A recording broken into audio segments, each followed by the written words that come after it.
Yeah, we should probably say that this is actually the day that we're talking about this is the day that Putin just backed out of the nuclear treaty publicly, which is not good. With Joe Biden going to Yes. Kiev and pledging his undying love to, and I'm going to say this, which is very painful. I think Zelensky is a complete menace. Why do you think that? He's romantic. He's telegenic. He's brave. We can talk about whether he got set up in a coup or who he really is. He was an actor, et cetera, et cetera. But at some point, I think I heard him. I had to go back to like the Russian and Ukrainian speeches in order to try to. I don't speak much Russian. I don't speak any Ukrainian, but they're closely related languages. And he calls for like preventivny udari, like preventative strikes. I'm like, huh? This is a while ago. And I thought, why is this person allowed to address Congress? You have somebody who, and I want to be very clear about this. I really find it disgusting what Vladimir Putin did, invading Ukraine. But if you look historically at the killing and the borders of Eastern and Central Europe, they have gone back and forth like nobody's business. When you ask somebody like me, an American Ashkenazi Jew, where did your family come from? You always get the same weird response. It's like, oh, it was a part of Belarusia that went back and forth between Poland, Ukraine, Moldova, Lithuania, because it's fluid, right? And so when we say, we respect the territorial integrity of Ukraine, we were fighting right now in Lvov, like the Ukrainians were fighting in Lvov, 8 seconds by hypersonic missile from Article 5 territory since 1999 in Poland. And I realized how crazy we got. I was in Providence, Rhode Island with my son, and I get this alert on my phone, and it says, 2 people are dead in Poland with a presumptive strike by a Russian missile.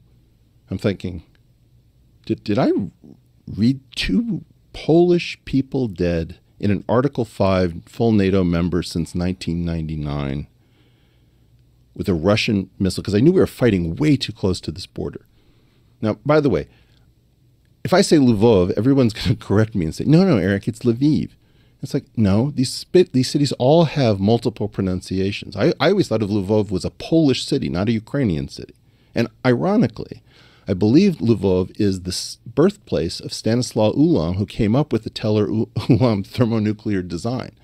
So we're talking about some of the world's smartest people on some of the world's bloodiest, most disgusting, most beautiful land. Have you ever been to Ukraine? No.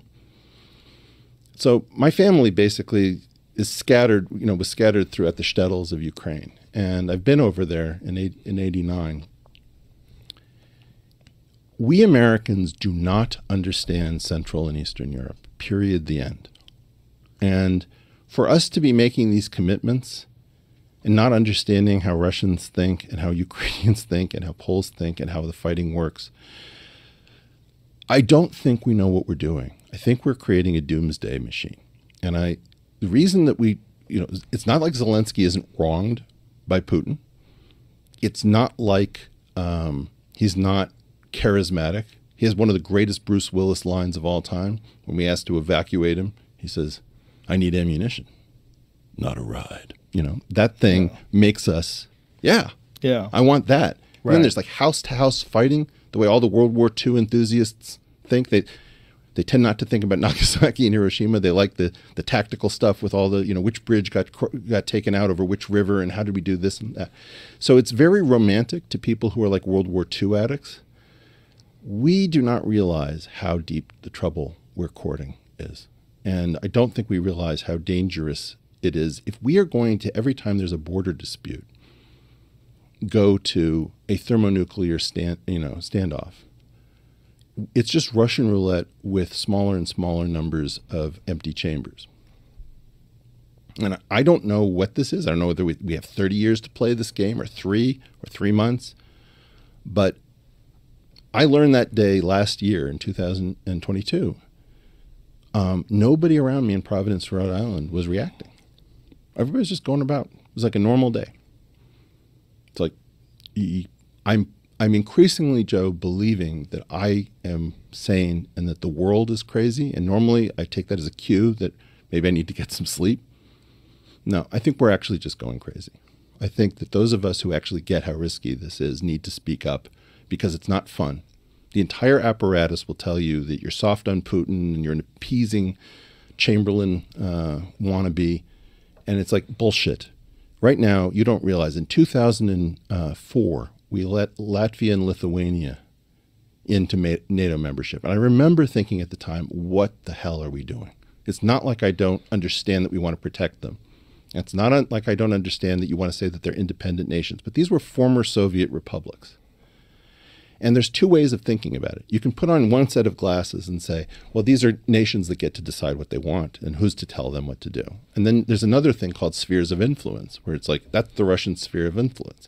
If you are not playing with both of these sets of lenses, you're not playing the game. And the number of people who just have one set of these glasses on, right? They're only seeing the infrared or they're only seeing the ultraviolet. It's like, no, you need to oscillate back and forth and understand what you're doing. So I think Zelensky, and I'm scared to say this because I know I'm going to get just nothing but hate. We created a situation by pretending that we didn't understand the spheres of influence glasses. We very well understand the sovereignty glasses. And we are now creating a doomsday machine that we do not understand. And the world is going to go multipolar, and we don't have the skill to play this game, period.